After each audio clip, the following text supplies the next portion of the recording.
Gracias por acompañarnos en un capítulo más de Escena del Crimen. Esto nos va a llevar al año 2017, era agosto, y ese agosto era, digamos, como todo mes largo, un mes entre complejidades, lo difícil de remar a mitad de año, pero un feriado tal vez le iba a agregar ese descanso, ¿verdad?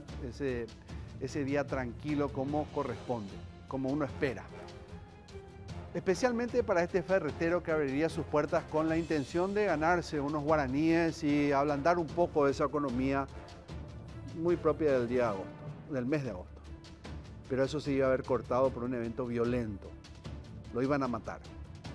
La búsqueda de la policía fue infructuosa. Aunque hubo sospechosos, no quedó en nada. Acompáñeme en este nuevo capítulo de Escena del Crimen, Asesino Misterioso.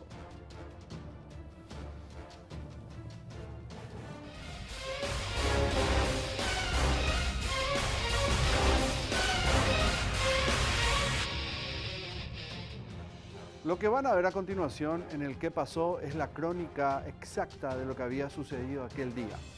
En una investigación que buscó recopilar cada detalle de aquel evento de agosto del año 2017, ustedes tienen ese momento tranquilo del que les hablé.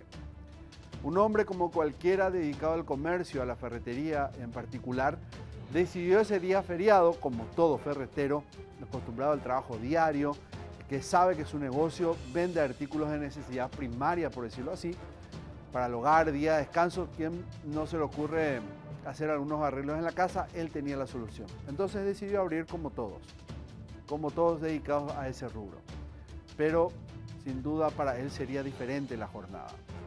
Cuando estaban en medio de los trabajos de limpieza, de ordenar un poco el comercio para recibir a los clientes, la historia iba a cambiar con dos hombres que llegarían en motocicleta.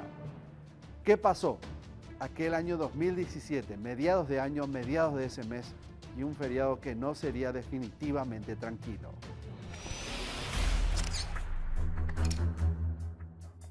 ¿Qué pasó? El mate todavía estaba caliente. Héctor Ursino Agüero apuraba los últimos sorbos antes de iniciar su rutina diaria, acompañado de su esposa y los empleados de la ferretería. Desde muy temprano abrían el local ubicado en las calles Coronel Martínez y Artigas, en el barrio Trinidad de Asunción.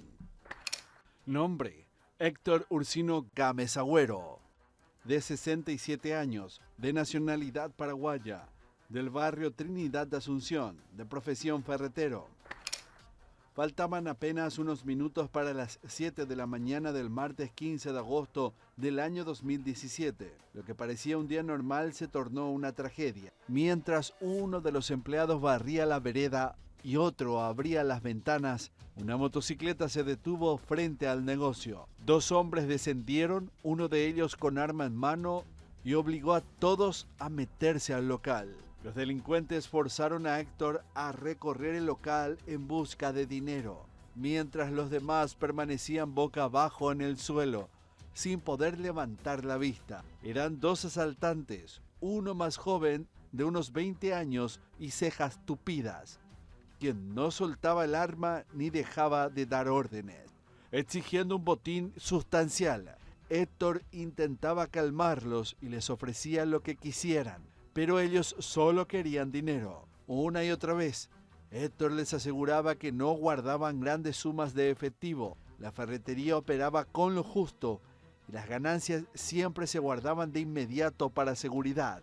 Tras una búsqueda frenética, los ladrones solo encontraron unos 200.000 guaraníes en la caja registradora. Uno de ellos procede al registro de la caja que se encontraba en el sitio. Según el relato de los testigos, el monto robado en este caso no superaría los 200 a 300.000 guaraníes, circunstancia que habría molestado de sobremanera a estos sujetos, razón por la cual uno de ellos realizó los disparos mortales en este caso.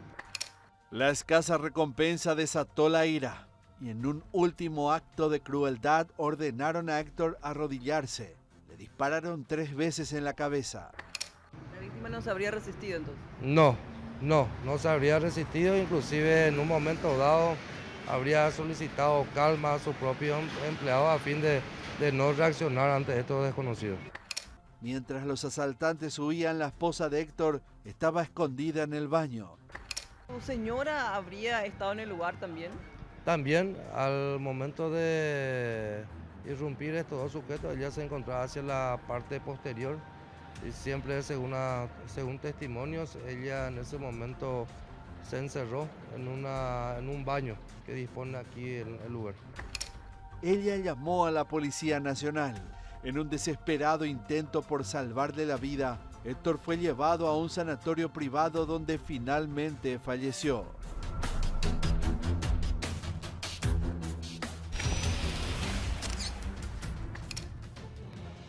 En Heridas que habla vamos a ver el detalle técnico de lo que habían mencionado los forenses, o el forense en este caso, cuando hizo el levantamiento, el primer análisis del cuerpo. Y esto es lo que recopilamos en cuanto a detalles, ya sea de medios de comunicación, como también lo que estaba consignado en el acta de función. Y dice, el cuerpo de Héctor Ursino Gámez fue trasladado hasta la morgue judicial de Asunción, donde lo sometieron a una autopsia. El cuerpo presentaba 3 impactos de bala a la altura de la cabeza, cuyos proyectiles quedaron incrustados en el cráneo. Definitivamente una muerte violenta. De acuerdo con el reporte de criminalística, los impactos ingresaron por la parte posterior de la cabeza, causando un traumatismo grave de cráneo y pérdida de la masa encefálica. Durante la autopsia se pudieron rescatar del cuerpo de la víctima los proyectiles, determinándose que se trataban de balas de un arma calibre 38 milímetros. Eso es lo que se pudo relevar en cuanto a datos, se pudo compilar, y eso iba a ser definitivamente algo también importante para balística en aquel momento. Al menos se esperaba que pueda ser fundamental y determinante para los investigadores obtener el plomo que podría ser después comparado si es que encontraban el arma homicida. Sin adelantarme mucho en cómo va a terminar este caso, vamos a ver un poco la ruta del escape. En el siguiente episodio van a observar ustedes el trabajo primario que hace la policía. Siempre hablo de esto, que cuando ocurre un hecho de asalto, un delito, un crimen, la policía hace desde la existencia de las cámaras de seguridad esa trazabilidad de imágenes, que básicamente consiste en entender por dónde podrían haber escapado, de acuerdo al testimonio. Pueden orientarse ellos y comenzar a revisar las cámaras de circuito cerrado. Una cámara, siempre una imagen, va a llevar a la siguiente y a la siguiente, y así tener el trazado por donde escaparon, la ruta de escape. Y generalmente una de estas o varias puede llegar a identificar o ser, por lo menos individualizar al delincuente, mostrarlo a pleno, mostrarlo bien nítidamente, y eso conduciría a los investigadores generalmente en los casos a poder tener nombre y apellido de quienes ejecutaron un delito. Vamos a ver si en este caso ocurrió eso. Siguiente capítulo, la ruta del escape.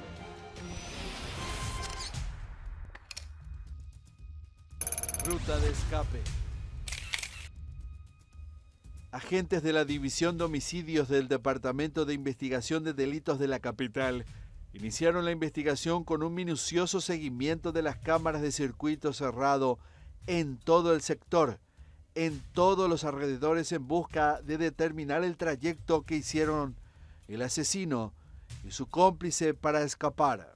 Los familiares de Héctor Ursino Gómez acompañaron a los efectivos policiales y junto a ellos solicitaron a los vecinos revisar sus grabaciones en búsqueda de pistas sobre los asesinos. El rastreo policial reveló que la pareja de criminales escapó por la avenida Artigas, luego giró una cuadra por la calle Coronel Montiel y continuó por la calle 8 de Junio, situada detrás de la planta de la empresa Censu S.A., en una vía paralela a Artigas. Desde allí utilizaron la calle Comandante Caballero para proseguir su huida, que los condujo hacia la zona baja conocida como Barrio Santa Rosa. Los investigadores estaban convencidos de que los delincuentes se habían ocultado en ese sector, un barrio marginal que ya entonces registraba una de las mayores tasas de delincuencia en la capital y que se encuentra próximo al cauce del río Paraguay.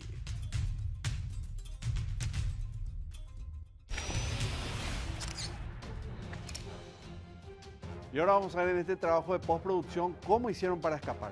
La trazabilidad que hacen y que después la policía obtiene de manera a darle seguimiento de la ruta de escape. Ven en imágenes que los delincuentes salen de esto primero que graficamos ahí, que es la ferretería Acuario. Van por Artigas, utilizan primero un pequeño tramo de la avenida principal. Sabemos que generalmente cuando los delincuentes cometen un delito y si tienen una avenida conocida o concurrida, evitan esto de manera a ser vistos por testigos. Se meten a una calle que se llama Coronel Montiel, que van a ver ahí en la gráfica, un tramo, unos 100 metros, luego hacen un zigzag o una S, tomando la calle 8 de junio, y van directamente hasta la calle Comandante Caballero, para después adentrarse a lo que es el Bañado Norte, porque ahí habría una pista más que van a tener los policías, pero a futuro. Por ahora, ellos con ese trabajo minucioso obtienen esta trazabilidad que ayudaría a saber la ruta del escape. Vamos a hacer una primera pausa en Escena del Crimen, en este capítulo del asesino misterioso, para después adentrarnos en lo que va a ser la investigación. Una investigación que va a tener sus baches, varios por cierto, y vamos a ver cómo incide eso posteriormente en la decisión que vayan a tener los fiscales, jueces, en caso que haya arribado a la justicia, sin cometer spoiler. Hasta ahora sabemos que este ferretero, un día feriado, habría decidido abrir, como generalmente hacen en el rubro, de manera a dar oportunidad a que en el famoso día de descanso uno se preocupe por hacer cosas en la casa. Bueno, la oportunidad de ir a surtirse estaba en un ferretero. Él no iba a escapar de eso, de esa cultura, de ese hábito, pero vería la muerte finalmente en ese día de descanso. Cuando apenas se abría el local, la ferretería Acuario, llegaron estos dos hombres. Por lo visto ya lo estaban siguiendo, lo habían marcado, se metieron, dieron la voz de asalto, intentó él de alguna u otra manera bajar las tensiones cuando solo tenía un poco de dinero en la caja registradora. Advirtió que el dinero, la mayor cantidad del dinero hacen depósitos, pero esto no creyeron los delincuentes y prácticamente lo ejecutaron. 3 disparos en la cabeza, habla de una muerte sin duda, con mucha violencia. ¿Quiénes serían estos hombres? ¿Los llegaron a identificar? ¿Sabían dónde se escondían? ¿Dónde finalmente terminaron? Eso lo vamos a ver a la vuelta de esta primera pausa en Escena del Crimen.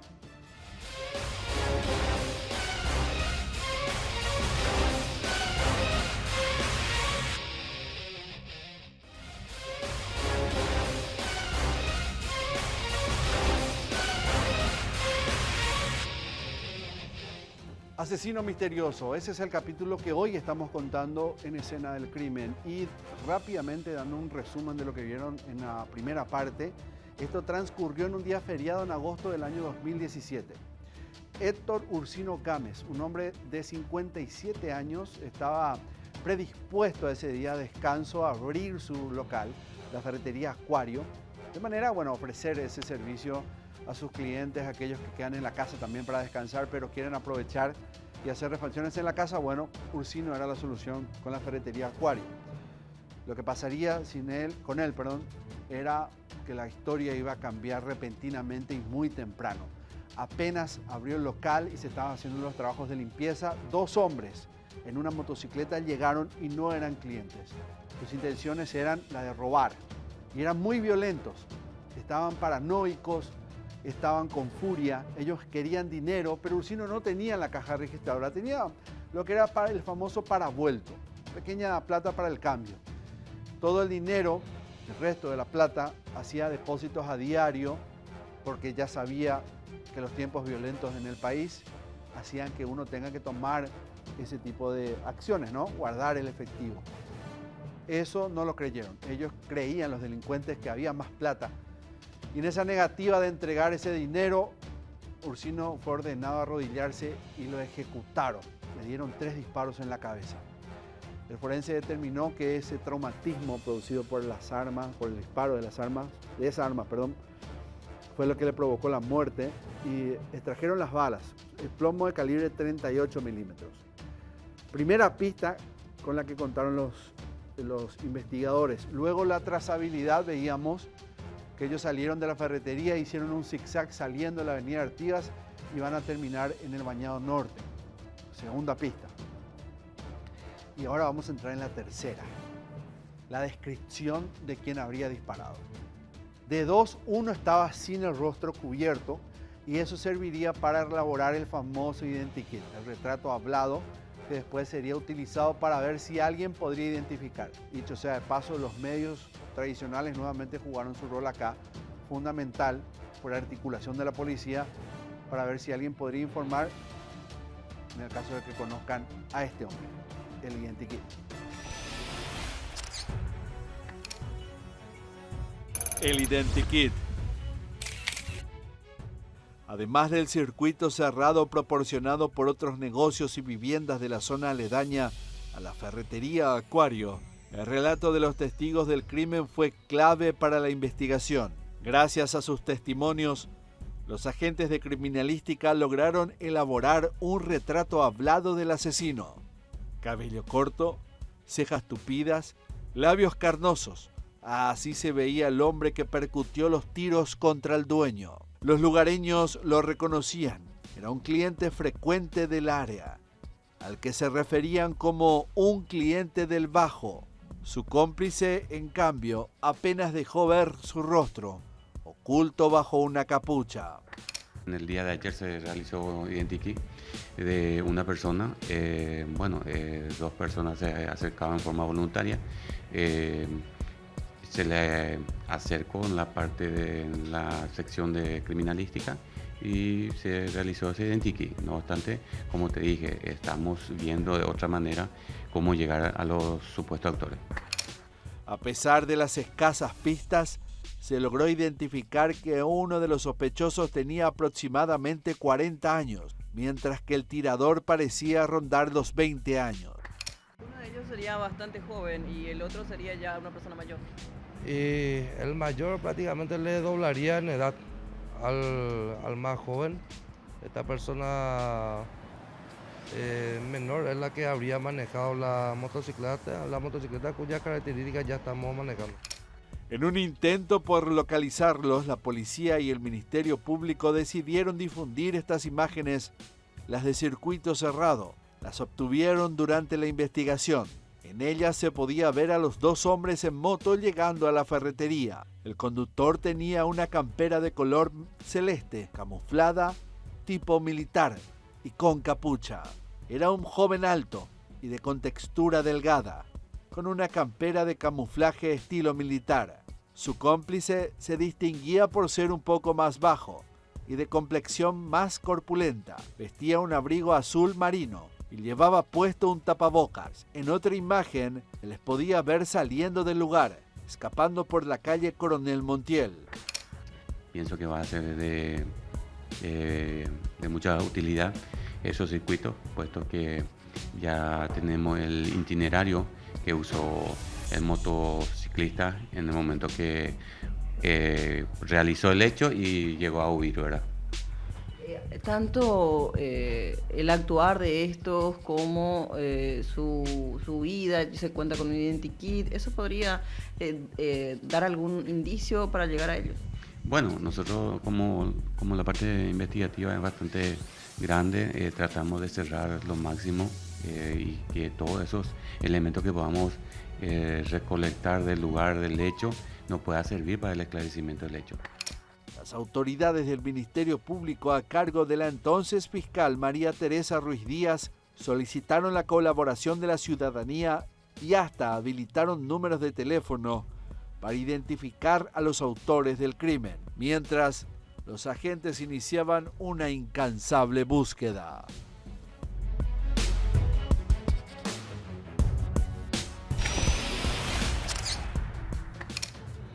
Y a partir de acá comenzarían entonces a caer los sospechosos. En el siguiente capítulo van a ver ustedes la detención de dos, ¿Qué iba a pasar a partir de acá? Bueno, la policía hacía su trabajo, fue a buscar a quienes creían eran los responsables de aquel asalto o frustrado con derivación fatal, como se conoce técnicamente. Entraron a matar. Ellos, si no llevaban la plata, tenían que ejecutar a alguien y lo hicieron. Entonces estaban con esa presión mediática los agentes, que no sé si es que esa presión les pesó en aquel momento, porque el resultado de esta detención iba a ser que quede en cero otra vez la cosa. La Fiscalía tomó una decisión adversa a la teoría policial. El circuito cerrado que tenían en la ferretería y la trazabilidad serviría de respaldo a los agentes policiales, pero para la Fiscalía era poco. Siguiente capítulo, 2 sospechosos.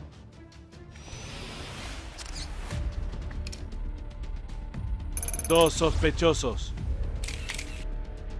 Un intenso rastrillaje se desplegó en los alrededores durante varios días en busca de 2 personas, cuyos nombres ya manejaban los efectivos policiales a solo 48 horas del crimen.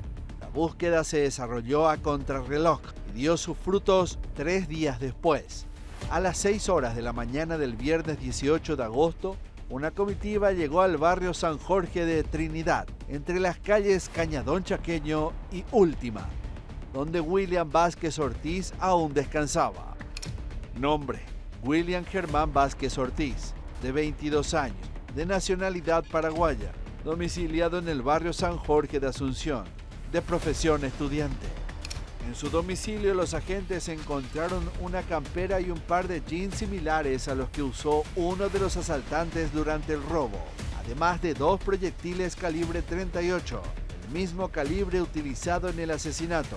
William ya contaba con antecedentes por perturbación a la paz pública y exposición al peligro. A través de un allanamiento en la fecha pudimos dar con esta persona, puesto que ya teníamos orden de captura por la misma, ¿verdad? Pero no podíamos dar en la vía pública y bueno, solicitamos un allanamiento. Esta mañana pudimos realizar dicho allanamiento y pudimos dar con la persona que estaba siendo buscada. Él no solo fue reconocido por testigos, los policías también disponían de imágenes del momento del asalto, en las que los rasgos del detenido coincidían con los del asaltante que conducía la moto, y todo parecía apuntar a que estaba involucrado. La policía utilizó, digamos, como referencia la imagen del circuito cerrado, y esta persona tenía en su poder la campera que utilizó la persona que acabó con la vida de esta persona. Tenemos algunos elementos que utilizamos para poder dar con esa persona, ¿verdad? Ya por tema de procedimiento nos reservamos todo eso, ¿verdad? Y hoy pudimos dar con ellos, ya está a cargo la fiscal la que atiende la causa. En la mañana tiene un procedimiento de reconocimiento de persona. Segundo detenido. Un día después de la captura de William, los policías detuvieron en la misma zona a César Castillo Sandoval, un hombre de 42 años. Las primeras sospechas apuntaban a una persona de unos 40 años, conforme al identikit elaborado. Sin embargo, el retrato hablado no coincidía del todo con el detenido.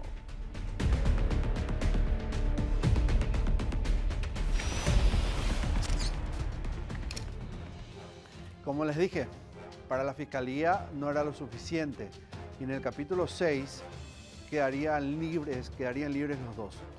El que era el sospechoso principal dentro de la investigación, William, el otro obviamos de alguna manera porque no estaba dentro del objetivo de la ejecución, el asesinato propiamente. Entonces él, según la tesis policial, no habría más que la coincidencia del tipo de abrigo que tenía puesto ese día. Por más de que para la policía era fundamental, hay casos que generalmente se definen por ese tipo de indicios, el hecho de que se encuentre, por ejemplo, una prenda de vestir similar a la que se puede ver en las filmaciones, la fiscal, en este caso María Teresa Ruiz Díaz, no creía que eso era lo suficiente para llegar a un tribunal y decir, este es el asesino. Por eso, capítulo 6, libres.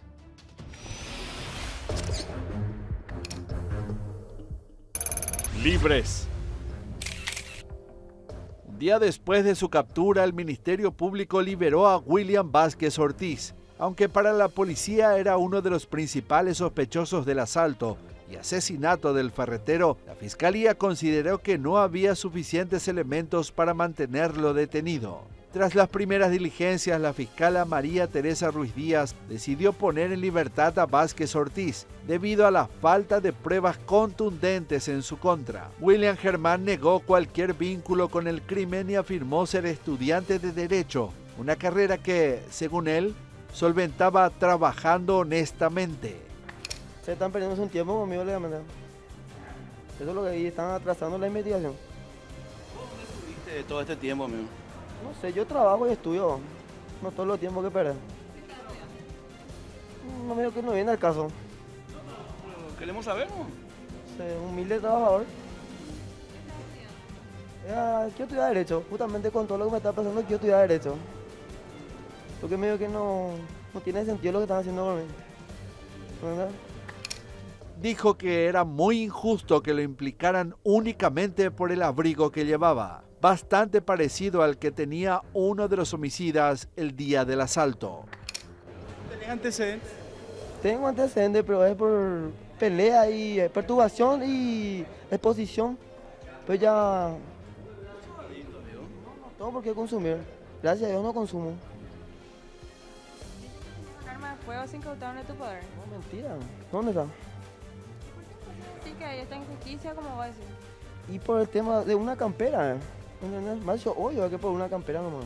Pero está bien, todo cuando nos equivocamos. Por una campera. Y porque se ve en el video que aparenta que es mi campera. ¿Entendés?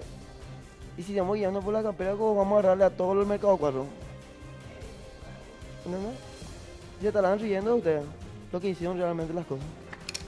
Después de varias diligencias, incluyendo el reconocimiento de los sospechosos, ambos detenidos fueron liberados y la investigación del caso regresaba al punto de partida.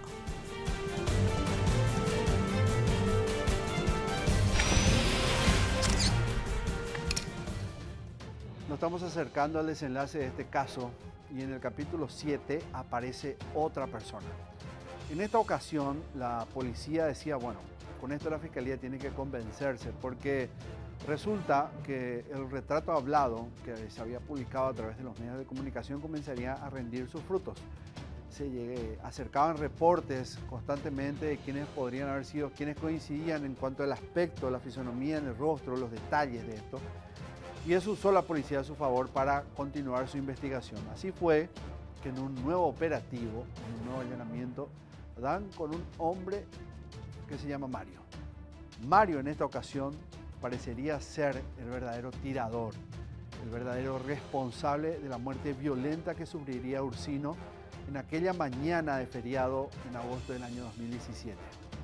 A él van y lo traen esposado, lo presentan ante el Ministerio Público y le dicen a la fiscal, doctora, este es el asesino. ¿Qué iba a pasar? Vean ustedes, capítulo 7, el tirador.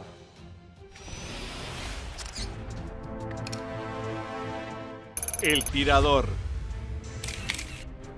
Estamos trabajando y ojalá podamos dar con esta persona también de todas maneras. Estamos solicitando el apoyo de algún testigo o alguna persona que le puede conocer a nuestro segundo autor. De esa manera también para poder dar con él y poder detenerle y ponerle a disposición de la Fiscalía que atiende la causa. 6 días después del asesinato, los agentes de investigación de delitos lograron capturar a Mario Concepción Duarte Vareiro, el principal sospechoso del homicidio de Héctor Gámez Agüero. Nombre: Mario Concepción Duarte Vareiro, de 20 años, de nacionalidad paraguaya, domiciliado en el barrio Santa Rosa de Asunción, de profesión estudiante. Duarte Vareiro fue detenido durante una operación encubierta, en la que los policías vestidos de civil lo ubicaron en una estación de servicios cerca del Jardín Botánico, zona cercana al lugar del crimen. El sospechoso fue identificado previamente a través de fotografías por los empleados de la ferretería. Para los investigadores, la coincidencia más relevante era la similitud entre el identikit del asesino y el rostro del detenido, lo que reforzaba las sospechas en su contra.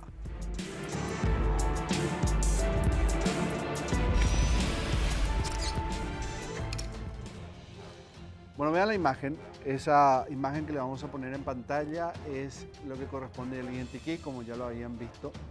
Y la otra imagen corresponde a Mario. Mario, el detenido. Sí, podrían decir algunos a simple vista dónde está el parecido.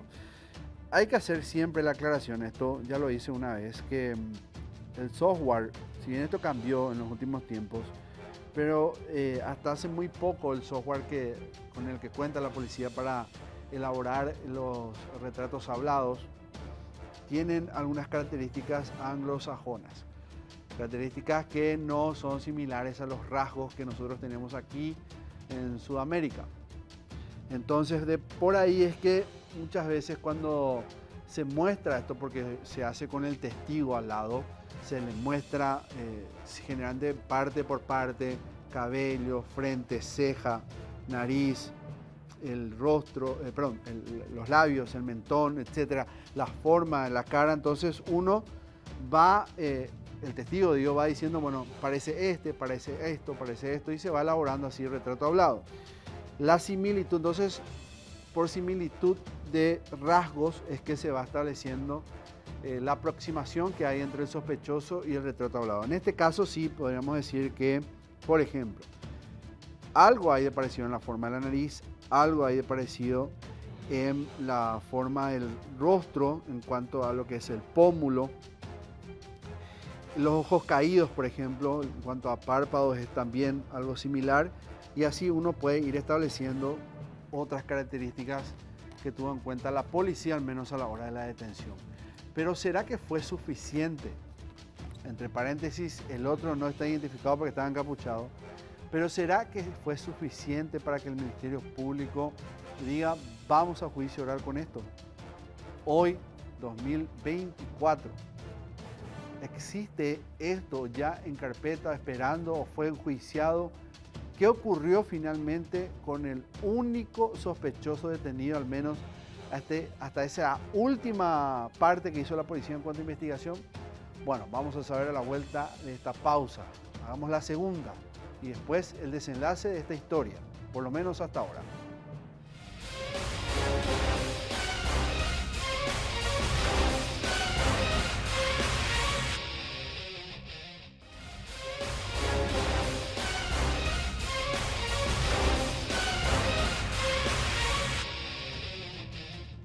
Misterioso asesino es el capítulo que hoy estamos recordando aquí en Escena del Crimen. Esto habría ocurrido en agosto del año 2017.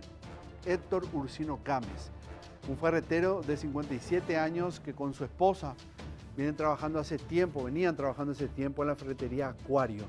Y un día de feriado, allá por agosto, deciden abrir la ferretería como ya estaban acostumbrados a que ocurra. Los días feriados eran los días que generalmente tenían muchos clientes, entonces deciden hacerlo como siempre. Sus empleados abrieron el comercio bien temprano y bien temprano llegan dos hombres que definitivamente no tenían intención de comprar, sino de robar. Se metieron al comercio, a la casa ferretera, a punta de arma, obligan a entregar todo el dinero y Héctor fue sincero, habló con honestidad. No tengo ese dinero que piden, solo tengo esto que es para cambio, para vuelto. Y ellos no le creyeron. En esa paranoia, en esa furia, le ordenan arrodillarse a Héctor. Y cuando estaba de rodillas, le disparan en 3 ocasiones a la cabeza. Lo mataron, lo fulminaron ahí. Ya no hubo nada que hacer cuando lo llevan a un centro médico. Se determina la muerte. Les traen las balas y estas se determinan que son de calibre 38. Ya tenían una primera prueba. Ya tenían algo para hacer balística. Luego la policía se encarga de hacer la trazabilidad por donde escaparon. Se sabía que tomaron Artigas en un tramo corto, se metieron a 2, 3 calles hasta llegar al Bañado Norte y ahí había una segunda pista. Más las imágenes. Van y detienen a un hombre, le dicen, fiscal, este hombre tenía la misma ropa que usted ve acá en la cámara de circuito cerrado. La fiscal dice, no es suficiente. Entonces libera a ese sospechoso. Días después, cuando ya tienen un retrato hablado, de acuerdo a lo que colaboró la esposa y también los empleados, van y detienen a una segunda persona. Y habían rasgos faciales parecidos con el detenido y había como una mayor certeza, pero tampoco fue suficiente. La fiscalía decide finalmente que el caso quede con la carpeta, la carátula de sobre personas innominadas. Eso significa no hay identificados. Capítulo final, el 8º. Caso sin resolver.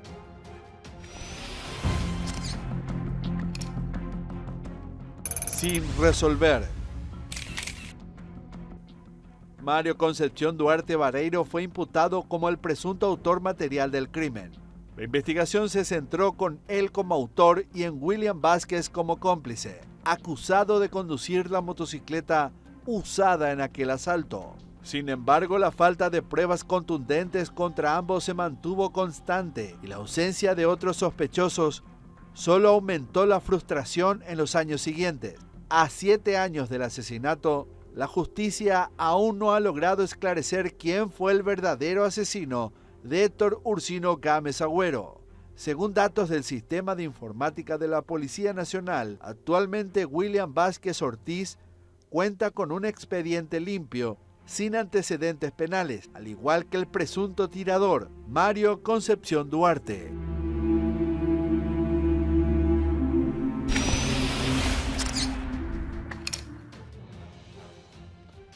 Lastimosamente, en este caso, pese a haber existido, como en otros tantos, pruebas, creo yo, desde mi humilde punto de vista, sin ser técnico ni perito, pero por experiencia sí, en otros casos, porque resultan parecidos, los indicios suficientes para poder llegar hasta los autores del hecho, pero no lo hicieron. No sé si por necedad, falta de voluntad o ignorancia en materia investigativa o criterio jurídico, hoy esa familia, primeramente esa familia no encuentra paz, no encuentra justicia, la justicia que garantiza la Constitución Nacional. Y segundo, aquel que lo hizo está libre, aquel que lo hizo podría ser un peligro para la sociedad. Y no lo encontraron, lo dejaron suelto y permitieron que continúe.